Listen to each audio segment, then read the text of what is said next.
The Walnut Creek Extension District, a division of K-State Research and Extension, covering Rush, Ness, and Lane counties, here's Insight with Extension. To keep or not to keep? That is the question. Or it will be later this fall when it comes time to wean or background calves. On the keep side, conditions are better than they were, cattle prices are poised to be good, and the national cow herd is the smallest it has been for decades. So each producer can likely say the same thing after culling down to survive 2022 and the winter of 23. On the sell side, the reasons are similar, but with a different train of thought. Conditions are better, but not great. Some are just better than others.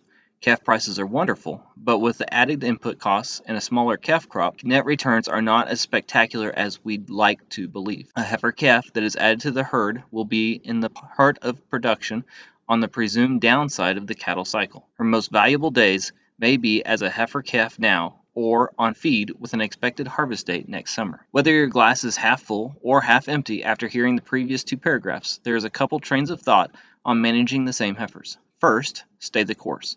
If you are in the cattle business for the long haul, as in you'll see another cycle or two before deciding to let someone else calve out these heifers, then do just that. Keep the same approximate amount or maybe a few more. Or tell your significant other and a couple friends or neighbors to bring the trailers and load everything up. I say that in jest of an owner-operator, because if you're there, the temptation to let a few back isn't there. If you are in expansion mode, there are still a couple options. Deciding how many to retain might be the biggest challenge.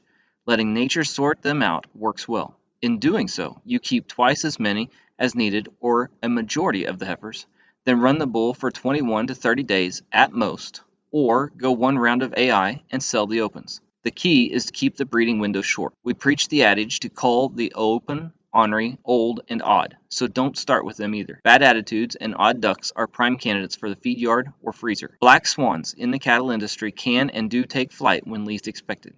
If you try the short season approach, there will be heifers to market this summer. So protect that investment with a put option or with a livestock risk protection policy from RMA. I know our immediate interest is getting wheat in the ground and fall crops off. So if you're sitting in a cab covering acres, get out the calving book and make a list of heifers born in chronological order, if it isn't already, and go to the agmanager.info site to find decision tools to help guide the process. This has been Jared Petersley with the Walnut Creek Extension District.